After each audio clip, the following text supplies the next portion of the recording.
ఇన్నేళ్ల కెరియర్లో ఇంత కన్ఫ్యూజన్లో ఎప్పుడూ లేడు తారక్. తొలిసారి ఓ బ్లాక్ బస్టర్ వచ్చిన తర్వాత కూడా నెక్స్ట్ ఎలాంటి సినిమా చేయాలా అనే కన్ఫ్యూజన్లో పడిపోయాడు. దాదాపు 3 నెలలుగా కొత్త కథ కోసం అన్వేషిస్తున్నాడు. మరి ఇంకా లేట్ అయితే ప్రమాదం అనుకున్నాడు ఏమో. లేటెస్ట్ గా ఓ డైరెక్టర్ కే ఫిక్స్ అయినట్టు సమాచారం. అతనే అనిల్ రావిపూడి. పటాస్ సుప్రీం తర్వాత అనిల్ పై చాలా మందికి నమ్మకం పెరిగింది.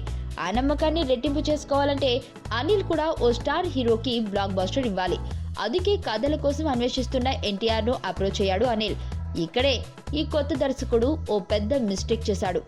ఆల్రెడీ రామ్ కు చెప్పిన బ్లైండ్ హీరో స్టోరీనే ఎన్టీఆర్ కు చెప్పాడట. కానీ అప్పుడు అది నచ్చలేదని చెప్పేశాడు యంగ్ టైగర్. తర్వాత మరికొన్ని కథలు విన్న ఈ బుడ్డోడు లేటెస్ట్ గా మళ్ళీ అనిల్ని పిలిచి మరో మంచి కథ రెడీ చేయమని చెప్పినట్లు టాక్.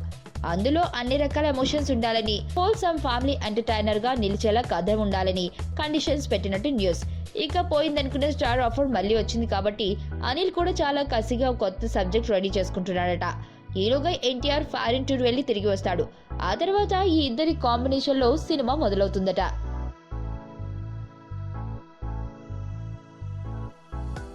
మరణం దేహానికే గాని ఆత్మకు కాదని భగవద్గీత చెప్తుంది.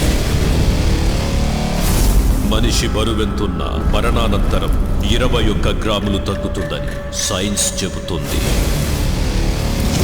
అంటే ఆ 21 గ్రామ్స్ బరువు